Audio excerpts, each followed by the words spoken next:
विद्यार्थी मित्रों नमस्कार। आज हम इस वीडियो में खाता बही खतौनी के अंतर्गत एक प्रश्न ले रहे हैं जो खर्चों के खानों वाली खरीद बही है। इसके पहले हमने वीडियो में वस्तु के खानों वाली खरीद बही की खतौनी सीखा और इसमें हम सीखने जा रहे हैं खर्चों के अनुसार खानों वाली खरीद बही। इसमें आप देखेंगे 2018 जुलाई का व्यवहार दिया गया है और पहली तारीख को देखिए जुलाई 1 को पेस्तन जी के पास से 14,000 का माल 10% व्यापारी बट्टा से खरीदा। तो 14,000 का 10% माइनस कर लेंगे, शुद्ध कीमत आ जाएगी। व्यापारी ने मजदूरी कर, यहाँ ये कर को वेट कहा गया है, तो वेट या कर जिसको कहते हैं 240 रुपया और रेलवे नूर 200 सहित बिल भेजा। तो यहाँ पर खर्च में कर दिया है और दूसरा क्या दिया है, जो है रेलवे नूर दिया है। तो अब इसके आधार पर यहाँ पर हम सहायक बही बनाएंगे। पहले तो खरीद बही, तो देखिए खरीद बही इस तरह से बनेगी। इसकी जॉन फैशन स्टोर्स की खर्च खानों वाली खरीद बही। उसमें जैसे हम पहले सीख चुके हैं, तारीख, व्यापारी का नाम, आवक बिल नंबर, खाता पृष्ठ, माल की शुद्ध कीमत यानी व्यापारी बट्टा हो तो घटाने के बाद, उसके बाद है कर या वेट, फिर लारी भाड़ा और रेलवे नूर और कुल रकम। इस तरह के कॉलम इसके अंदर हमको बताने हैं इसके अंदर। तो अब इसमें देखेंगे सबसे पहले तो माल की कीमत देखते हैं इसमें। तो आप देखिए यहाँ पर क्या दिया है कि 14,000 का 10% व्यापारी बट्टा है, खरीदा है। तो खरीद बही में लिखेंगे तो 14,000 में 10% माइनस करेंगे तो आएगा 12,600। तो माल की कीमत पेस्तन जी खाते माल की कीमत हो गई 12,600। 12,600 माल की कीमत हो गई। और उसके बाद आप देख पाएंगे इसके अंदर आगे इसमें दिया कर और वो दिया है यहाँ 240 रुपया दिया है और रेलवे नूर दिया है 200। तो इसको हम लिखेंगे इसके अंदर कर 240, लारी भाड़ा नहीं है और रेलवे नूर 200 रुपया हुआ। और इस तरह तीनों को जोड़ेंगे तो रकम आएगी 13,040। 13,040। तो इस तरह से आपकी ये पहली एंट्री हो गई। दूसरा देखिए, दूसरा है रुस्तम जी के पास से 12,800 का माल 5% व्यापारी बट्टा से खरीदा। तो यहाँ 5% व्यापारी बट्टा माइनस करेंगे। उसके बाद बीजक में 220 रेलवे नूर और 100 रुपया लारी भाड़ा दर्शाया है। दो खर्चा भी इसके अंदर है। तो पहले तो 12,800 का 5% माइनस करेंगे तो रुस्तम जी खाते शुद्ध कीमत आएगी 12,160। तो रुस्तम जी खाते 12,160 बट्टा माइनस कर दिया। और उसके बाद खर्चे में यहाँ पर दिया हुआ है लारी भाड़ा 100 रुपया है, तो यहाँ पर डैश करेंगे लारी भाड़ा 100 रुपया और मजदूरी है 220 रुपया। 220। तो तीनों अमाउंट को जोड़ेंगे तो 12,480 हो रहा है। 12,480 ये टोटल हो गया। उसके बाद देखिए लास्ट व्यवहार है टॉमी ट्रेडर्स के पास से 10,000 का माल 5% व्यापारी बट्टा से खरीदा। व्यापारी ने भेजा बीजक में 200 रुपये, यहाँ दिया है मजदूरी का और 80 रुपये लारी भाड़ा का समावेश है। ये देखिए आपने यहाँ मजदूरी कर, तो मजदूरी कर को क्या कहेंगे, वेट या कर। तो वो अमाउंट है कितना रुपया, 200 रुपया मजदूरी कर और 80 रुपया है लारी भाड़ा। तो अब इसमें सबसे पहले तो 10,000 का 5% यहाँ माइनस करेंगे। तो माइनस करने के बाद आएगा 9,500। तो टॉमी ट्रेडर्स खाते 9,500, मजदूरी कर की रकम है 200 रुपया और लारी भाड़ा है 80 रुपया, रेलवे नूर कुछ नहीं है। अब इन दोनों को, तीनों अमाउंट को जोड़ देंगे तो हो रहा है 9,780। 9,780। तो इस तरह से आप देखेंगे कि यहाँ पर ये सारी एंट्रीज की हो गई। और अब इसके अंदर यहाँ प्लस करेंगे यहाँ पर। और दूसरा चीज़ आपको यहाँ पर भी ध्यान रखना है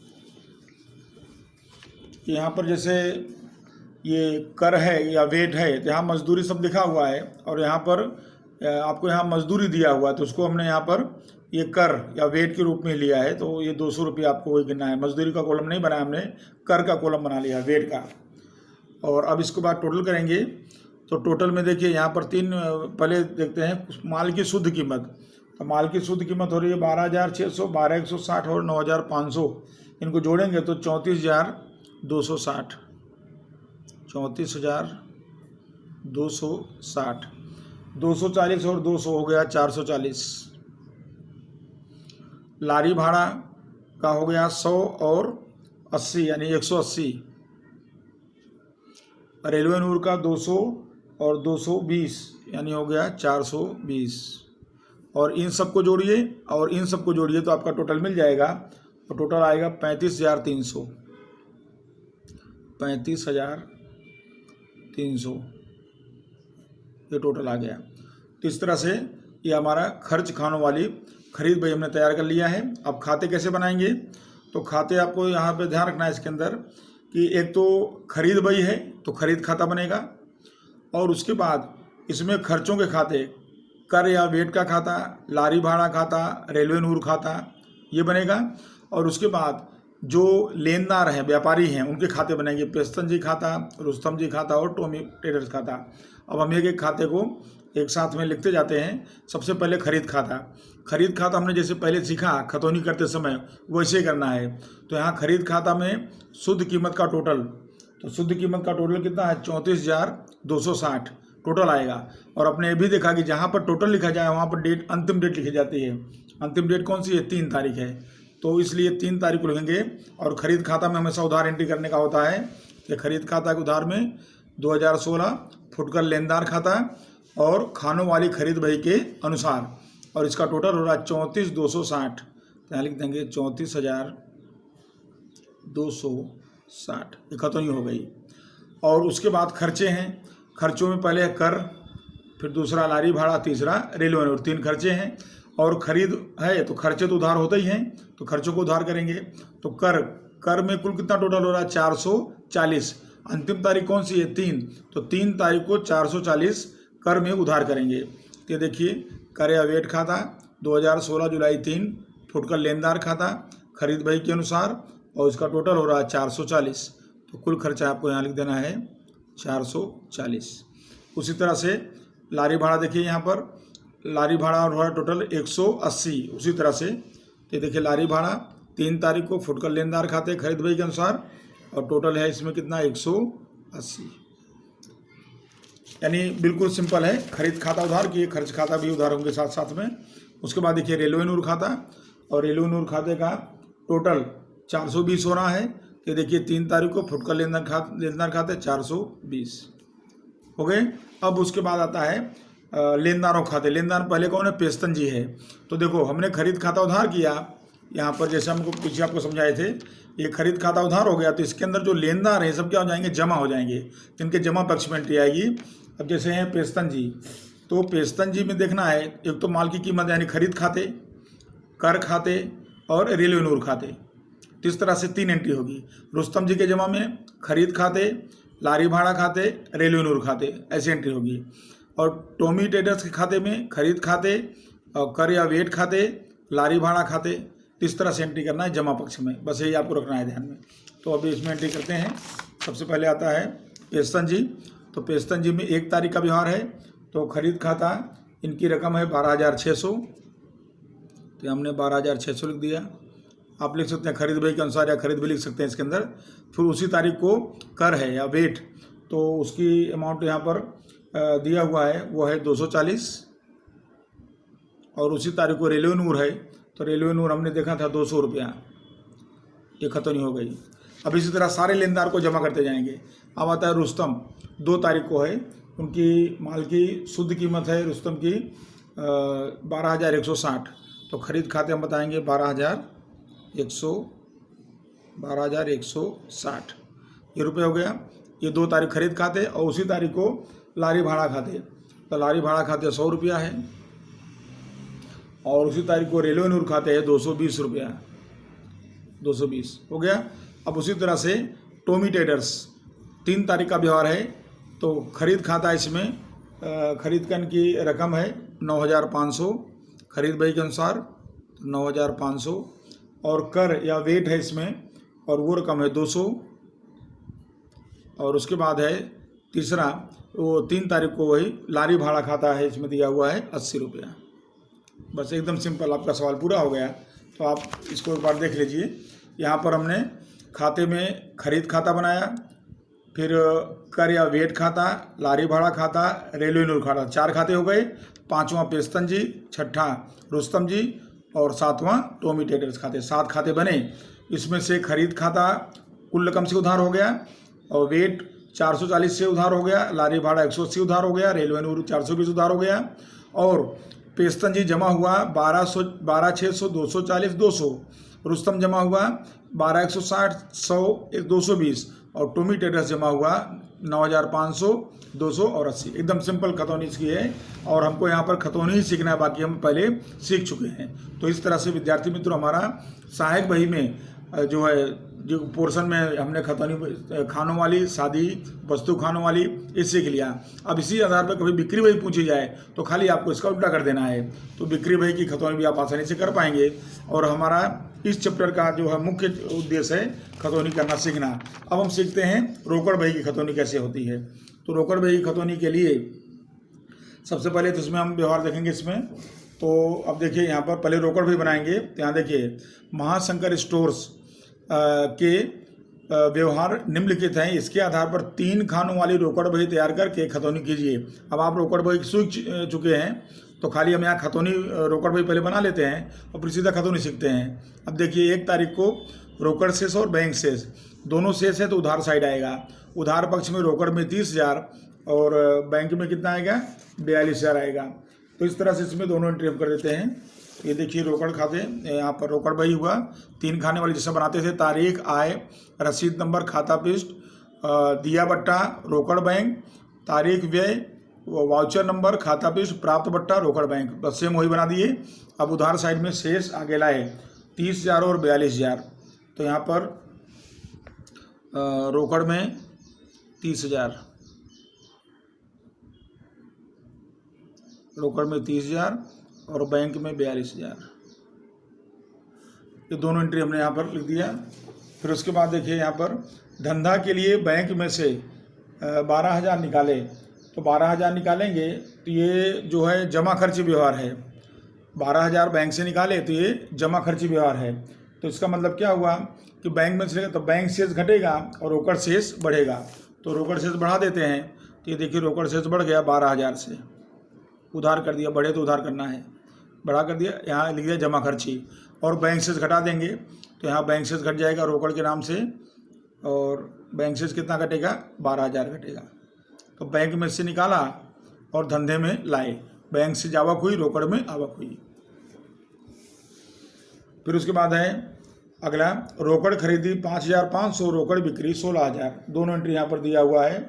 तो पहले तो हम रोकड़ खरीदी, तो रोकड़ खरीदी यानी आवक हुआ तो जमा पक्ष में 5,500, ये देखिए जमा पक्ष में खरीद खाते और रोकड़ में 5,500 और उधार पक्ष में बिक्री आवक होगी तो बिक्री खाते यहाँ पर रोकड़ में 16,000।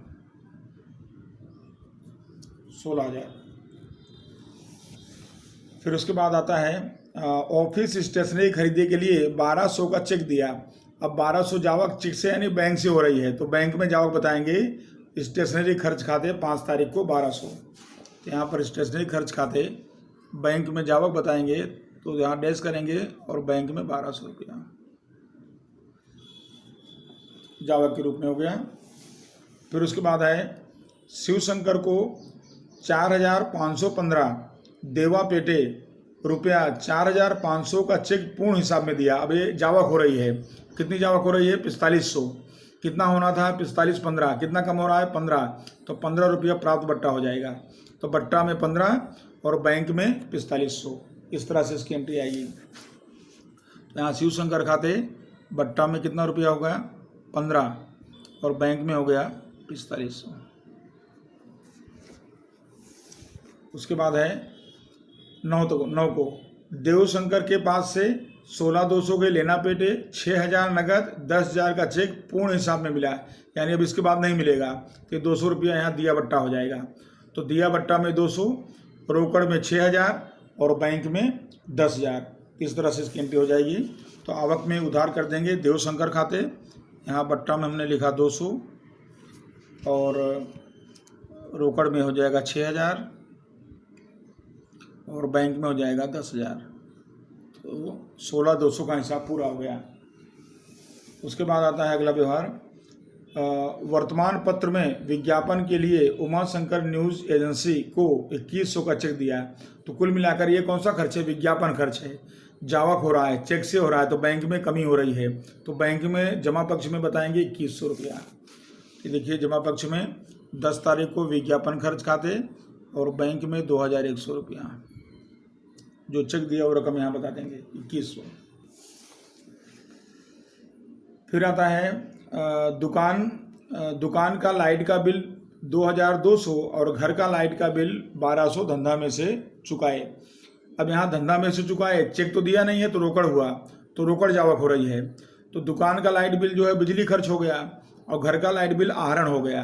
तो दोनों की एंट्री बताएंगे 2200 और 1200 से। तो यहाँ पर देखिए बिजली खर्च खाते यहाँ पर रोकड़ में 2200 कमी हुई या चुकाया गया, और आहरण खाते घर का बिजली का जो चुकाए बिल वो रकम है 1200 रुपया। तो दोनों खर्च एक साथ में रोकड़ में चुका दिया गया। और उसके बाद एक अंतिम व्यवहार 12 तारीख को है। प्रेम शंकर ने 8680 का खाता 8600 रोकड़ी देकर हिसाब पूर्ण किया। तो यहाँ पर अपने को मिलना चाहिए था 8680 और मिला कितना? 8600। तो यहाँ पर डिस्काउंट हुआ 80 रुपये। तो 80 रुपया बट्टा हुआ, आवक के रूप में बता देंगे। तो यहाँ आवक में देखिए प्रेम शंकर में बट्टा में हो गया 80, यहाँ बट्टा हो गया, ये इसको बोलते हैं दिया बट्टा। और रोकड़ मिला कितना? 8600।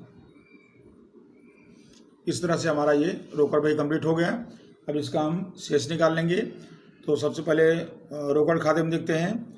रोकड़ खाते में है 30,000, 12,000, 16,000, 6,000 और 8,600। इनको जोड़ेंगे तो 72,600 हुआ। इनका जोड़ हुआ 72,600। इसको लाएंगे जमा पक्ष में 72,600 और उसमें से माइनस करेंगे 5,500, 2,200, 1,200, तो बचेगा 63,700। 63,700। तो ये जो बचा ये शेष हुआ, ये रोकड़ शेष हुआ। इसको रोकड़ शेष का उधार शेष कहते हैं। फिर उसके बाद बैंक का देखते हैं। तो बैंक में देखिए यहाँ पर अमाउंट है 42,000 है और 10,000 है। दो अमाउंट है, दोनों जोड़ेंगे तो 52,000 हो गया। यहाँ 52,000 और यहाँ पक्ष में लिखेंगे जमा में 52,000 और 52,000 में से माइनस करेंगे 12,000, 1,200, 4,500, 2,100, तो बचेगा 32,200। 32,200 ये डिफरेंस बचेगा।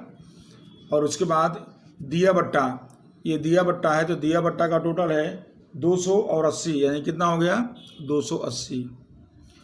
और इस तरफ में प्राप्त बट्टा है तो प्राप्त बट्टा खाली कितना है? 15 रुपया है। 15 रुपया ये आपका कंप्लीट हो गया रोकड़ भाई। जो हम पहले सीख चुके हैं वो रोकड़ भाई इतना तो आपको आता ही है। अब हम सीखने जा रहे हैं खतौनी कैसे करेंगे इसकी।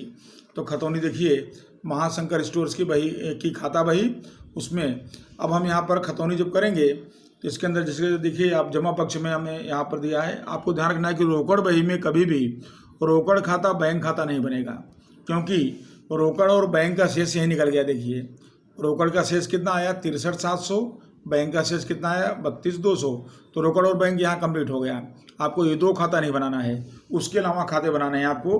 तो जैसे हम एक एक लेते जाते हैं, ये देखिए यहाँ से हम खरीद खाता ले रहे हैं। तो खरीद खाता देखिए, तो यहाँ पर ये हमने खरीद खाता बनाया। अब खरीद खाता हमको पता है, खरीद खाता क्या होता है? उधार होता है। तो खरीद खाते के उधार पक्ष में एंट्री करेंगे 5,500 और खाते का नाम क्या होगा? ऊपर देखें यहाँ पर रोकड़ खाता, यानी जिस कॉलम में रकम है वही खाते का नाम होगा। अगर बैंक में है तो बैंक खाता, रोकड़ में है तो रोकड़ खाता, बट्टा में है तो बट्टा खाता। ये खास ध्यान रखना। तो अब देखिए खरीद खाते के उधार में 4 तारीख को कौन सा खाता है? रोकड़ खाता। कितना रुपया? 5,500। ये देखिए खरीद खाता के उधार में रोकड़ खाता है और यहाँ पर रकम हम लिख देंगे इसके अंदर 5,500। 5,500 ये खतौनी हो गई। अब उसके बाद एक ये हमने कहाँ से लिया है? जमा पक्ष में लिया है। उधार पक्ष से देखो, उधार पक्ष में शेष तो इसका खाता बनेगा नहीं, बैंक खाता बनेगा नहीं, बिक्री खाता। तो बिक्री खाता बना करके, तो बिक्री खाता क्या होता है? इसमें तो बिक्री खाता जमा होता है। और आप ऐसे देखें तो उल्टा कर रहे हैं आप लोग, यहाँ जमा वाला उधार कर दिए, उधार वाला जमा कर रहे हैं, ऐसा कहें तो भी चलेगा। तो बिक्री खाता के जमा पक्ष में अब कौन सा खाता आएगा? रोकड़ खाता। कितना रुपया आएगा? 16,000। ये देखिए यहाँ पर ये बिक्री खाता बन गया। बिक्री खाता में 4 तारीख रोकड़ खाता, और रोकड़ खाते में कितनी रकम यहाँ बताएंगे हम यहाँ पर? 16,000।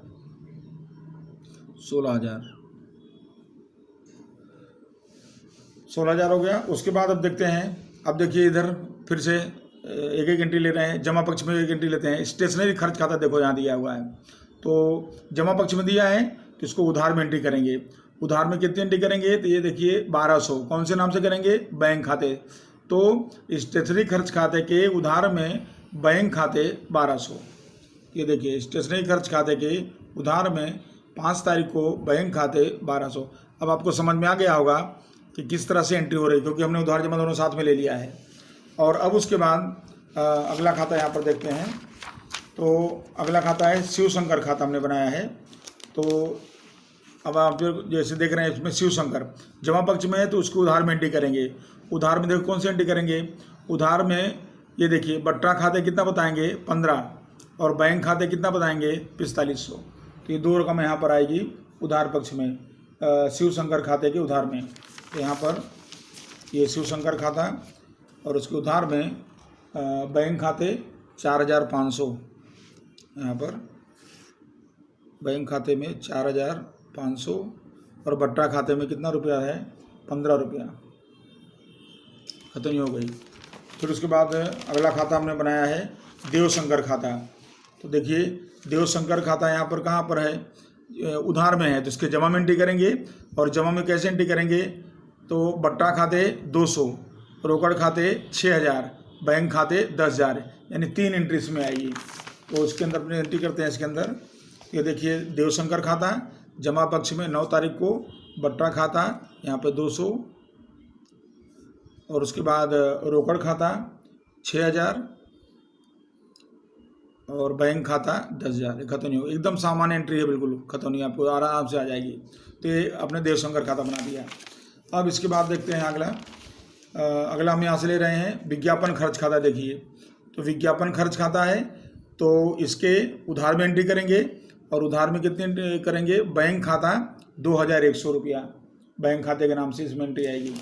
यहाँ पर देखिए विज्ञापन खर्च खाता उधार में अक्टूबर 10 को 2,100, बैंक खाता। फिर उसके बाद है प्रेम शंकर खाता। देखिए प्रेम शंकर खाता यहाँ उधार में है, तो जमा में एंट्री करेंगे। और एक तो बट्टा खाता आएगा 80, और दूसरा रोकड़ खाता आएगा 8,600। 2 रकम आएगी। तो यहाँ पर दोनों रकम बताएंगे। प्रेम शंकर खाता में रोकड़ खाता 8,600, और बट्टा खाता 80। आप ये क्रम बट्टा पहले लिखें, रोकड़ बाद में लिखें, उससे कोई मतलब नहीं है। एंट्री आपकी कंप्लीट होनी चाहिए, उसके अंदर सब एंट्री आ जानी चाहिए। फिर उसके बाद आता है अगला, इस साइड कंप्लीट हो गया। अब इस साइड देखते हैं, यहाँ तक हो गया था बिजली खर्च खाता। देखिए तो बिजली खर्च खाता यहाँ पर कौन से कॉलम है? रोकड़ में, तो रोकड़ खाते आएगा। तो बिजली खर्च है 2,200 रुपया, और उधार पक्ष में आएगा क्योंकि यहाँ जमा दिया है। तो उधार पक्ष में बिजली खर्च खाता यहाँ पर, और रकम बताएंगे 2,200। फिर उसके बाद आता है अगला खाता बिजली खर्च के बाद है यहाँ पर आहरण खाता। आहरण खाता कितना दिया है? 1,200। तो उधार पक्ष में 1,200 कौन से खाते? रोकड़ खाते। तो यहाँ पर आहरण खाता, और आहरण खाता के उधार में रोकड़ खाता, रकम लिख देंगे 1,200। और उसके बाद हम देखिए सारी एंट्रियाँ हो गई है, जितने भी खाते। खाली हमने कौन सा खाता नहीं बनाया? रोकड़ खाता, बैंक खाता नहीं बनाना, बाकी सारे खाते बनाए। यहाँ पर शेष ये रोकड़ बैंक है तो इसको नहीं बनाया, रोकड़ खाता नहीं बनाया, बैंक खाता नहीं बना। तो इस तरह से बाकी सारे खाते बन गए। और ये अंत में शेष है, तो ये रोकड़ बैंक है, इसको भी नहीं बनाएंगे। अब क्या बचा? अब ये दिया बट्टा देखिए, तो दिया बट्टा कितना रुपया हो रहा है? 280। तो आपको यहाँ ध्यान रखना है, इसका हम टोटल लिखेंगे, अब ध्यान रखना है। तो दिया बट्टा टोटल लिखेंगे। और दूसरा कि दिया बट्टा अपना खर्च है, हमेशा ही उधार करना है आपको, ऐसा नहीं करना कि ये उधार है जमा पक्ष में लिख देंगे। तो दिया बट्टा अपना खर्च है, इसलिए उधार पक्ष में लिखेंगे इसका टोटल। तो यहाँ पर दिया बट्टा, तो ये देखिए हमने बनाया इसके अंदर दिया बट्टा खाता। अब दिया बट्टा किसको देंगे? जो हमको पैसा देगा। हमको पेमेंट कौन करेगा? देनदार करेगा। तो देनदार खाते रोकड़ बही के अनुसार हमने कुल बट्टा, कितना बट्टा दिया हमने? 280। तो यहाँ पर 280 लिख दिया टोटल। अंतिम तारीख कौन सी है? देखिए 12। कभी भी टोटल लिखो तो लास्ट डेट डालो, तो लास्ट डेट कौन सी है? 12। तो 12 तारीख को लिख दिया।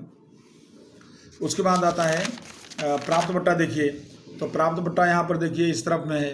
तो प्राप्त बट्टा टोटल है 15 रुपया, अंतिम तारीख है 12। तो 12 तारीख को हम प्राप्त बट्टा 15 बताएंगे। तो उसके लिए हम यहाँ पर प्राप्त बट्टा हमारी आवक है, जमा होगा। ये देखिए प्राप्त बट्टा खाता और जमा पक्ष में बट्टा कौन देगा हमको? लेनदार, क्योंकि उसको पेमेंट करेंगे हम, तो हमको बट्टा देगा। तो प्राप्त बट्टा हुआ लेनदार खाते रोकड़ बही में, और टोटल कितना रुपया? 15 रुपया। सॉरी, ये रकम खाली 15 रुपया। ओके, तो इस तरह से आपका ये सभी एंट्री इसमें कंप्लीट हो गई।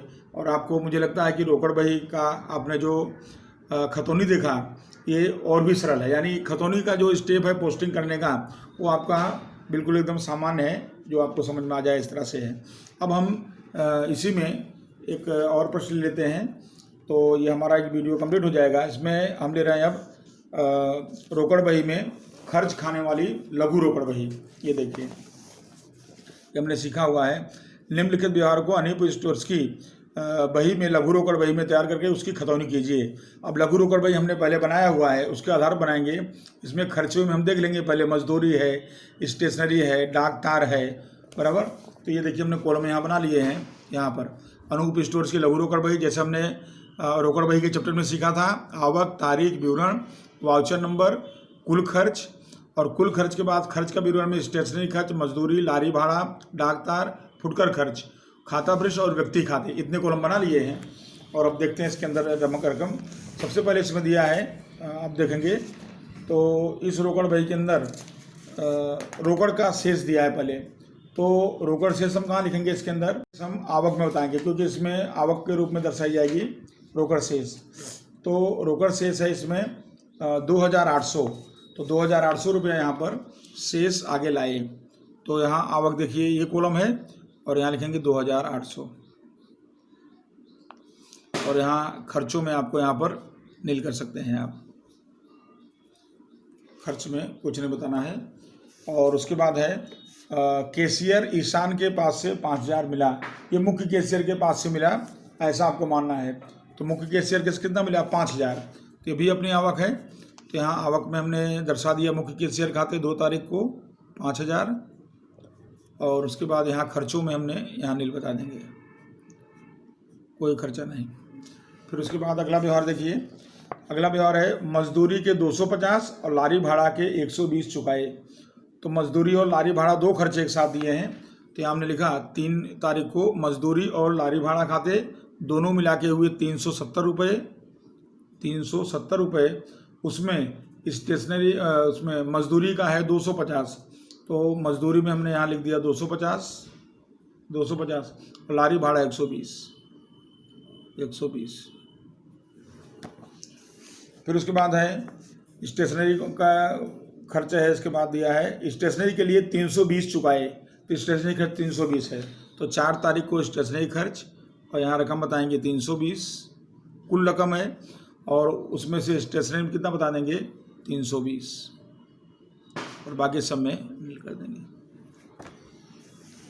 5 तारीख को पोस्ट में भेजने का खर्च 150 हुआ। ये अपना डाकतार खर्च हुआ। तो डाकतार खर्च हुआ 150 रुपया। तो इसको हम डाकतार खर्च में बताएंगे। तो यहाँ देखिए 5 तारीख को डाकतार खर्च कुल खर्चा हुआ 150, और उसको लिखेंगे डाकतार में 150। फिर माल की खरीदी का लारी भाड़ा 130 चुकाया। लारी भाड़ा खर्च है, तो 7 तारीख को लारी भाड़ा 130। यहाँ पर 7 तारीख को लारी भाड़ा 130, और इसको हम लारी भाड़ा के कॉलम में बताएंगे यहाँ पर 130। फिर आता है ऑफिस का मोबाइल रिचार्ज करने के लिए 250 चुकाए। तो ऑफिस का मोबाइल रिचार्ज करना है, तो इसको हमने फुटकर खर्च मान लेते हैं। तो फुटकर खर्च के रूप में रख सकते हैं 250। तो यहाँ देखिए फुटकर खर्च कुल हुआ 250, और फुटकर खर्च का कॉलम हमने बनाया है तो वहाँ 250। फिर उसके बाद है ऑफिस काम के लिए जेरोक्स के 80 रुपये चुकाए। तो यहाँ जेरोक्स ऐसे तो स्टेशनरी में भी लिख सकते हैं आप, लेकिन हमने फुटकर खर्च बनाया हुआ तो वहाँ हम लिख सकते हैं। तो 10 तारीख को फुटकर खर्च 80 रुपये, इसको भी हम फुटकर खर्च बता देते हैं 80 रुपये।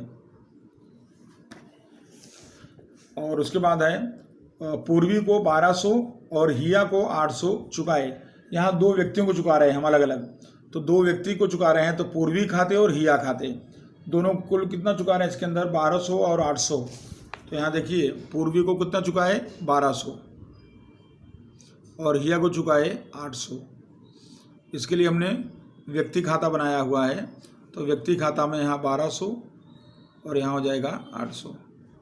तो इस तरह से जो हम पहले सीख चुके हैं रोकड़ बही, उसके आधार पर इसको हमने बना लिया और इसका कुल योग कर लेते हैं। तो इसमें सबसे पहले इसका टोटल करें खर्च का, तो खर्च का टोटल यहाँ पर इस तरह होगा 370 है, 320, 150 और इधर 130, 250, 80, 1200 और 800, और इनको जोड़ेंगे तो 3300 हो रहा है। इनका टोटल हो रहा है 3300। उसके बाद स्टेशनरी का टोटल हो रहा है 320। फिर मजदूरी का टोटल हो रहा है 250। मजदूरी के बाद है लारी भाड़ा का टोटल भी हो रहा है 250। फिर डाकतार 150 टोटल हो रहा है। फुटकर खर्च का टोटल हो रहा है 330। और उसके बाद व्यक्ति का टोटल हो रहा है 1200 800, यानी कितना हो रहा है 2000। ये सारे खर्चे हो गए और सारे खर्चों का टोटल आया 3300। और अब हम यहाँ पर सबसे पहले तो आवक, तो यहाँ पर हम आवक देख लेते हैं। तो हमारी आवक कितनी 2800 और 5000, 2 तरह की आवक है, दोनों मिला के हुआ 7800। दोनों आवक हुआ 7800 और 7800 यहाँ पर हमने आवक लिख दिया 7800। उसमें से खर्चा कितना हुआ 3300 खर्चा हुआ, तो शेष कितना बचा 4500 शेष बचा। इसको कहेंगे शेष आगे ले गए 12 तारीख को, और फिर 13 तारीख को शेष आगे लाए। तो 13 तारीख को शेष आगे लाएंगे, कितना बचेगा 4500, यहाँ दर्शा देंगे 4500।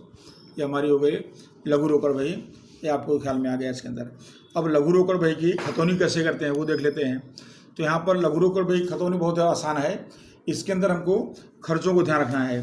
तो खर्चों को जब हम ध्यान में रखेंगे इसमें, तो यहाँ पर आप देखेंगे कि देखिए स्टेशनरी खर्च खाता, मजदूरी खाता, जो खर्चों के नाम है सब, लारी भाड़ा खाता, डाकतार खाता, फुटकर खर्च खाता, पूर्वी खाता और हिया खाता, इतने खाते बनेंगे। जितने कॉलम हमने यहाँ बनाए थे इसके अंदर, ये जो खाते बनाए हैं, तो यहाँ पर स्टेशनरी, मजदूरी, लारी भाड़ा, डाकतार, फुटकर और व्यक्ति में यहाँ नाम दिया हुआ, तो वो नाम देख लेने का है। यहाँ पर पूर्वी और हिया, तो इतने खाते यहाँ बनेंगे। तो यहाँ पर 1 2 3 4 5 और 6 7 खाते बनेंगे, पूरा हो गया।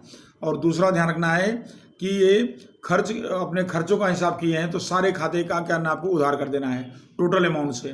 जैसे मजदूरी खाता उधार में कितना लिखेंगे 320, लारी भाड़ा उधार में कितना लिखेंगे यहाँ पर 250, और स्टेशनरी खर्च है 320 और मजदूरी है 250। तो ये सारे खर्चे हमको उधार करते जाने हैं। तो देखते हैं पहले, सबसे पहले स्टेशनरी खर्च, इसका टोटल कितना हो रहा है, इसका हो रहा है 320। अंतिम तारीख कौन सी है 12।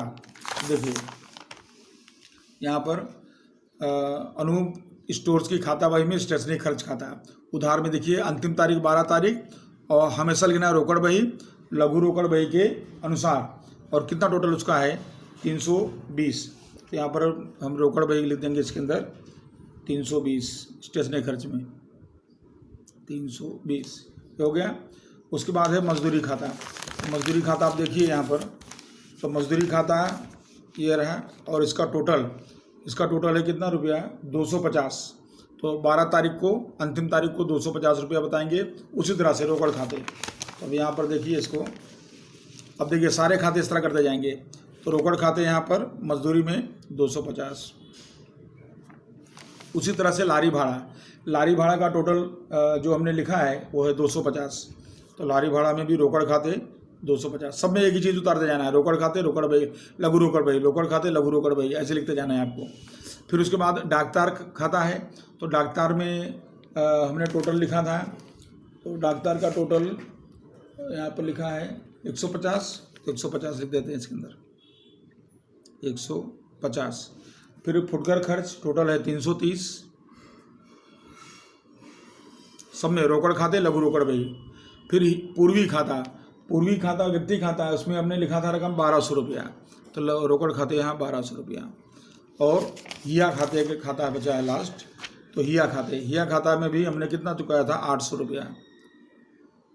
बहुत ही आसान है, देखिए सब में रोकड़ खाता और कोष्टक में लघु रोकड़ बही के अनुसार लिख देने का है, और सारे खाते उधार कर देना है आपको, यहाँ जमा कुछ करना नहीं है इसके अंदर। तो इस तरह से आप देखेंगे इसके अंदर कि देखिए सारे खाते उधार पक्ष में, क्योंकि खर्च हैं और टोटल रकम सबकी लिखते जानी है आपको, जितना आपने योग किया है उस तरह आपको खतौनी करना है। तो ये लघु रोकड़ बही की खतौनी कंप्लीट हो गई।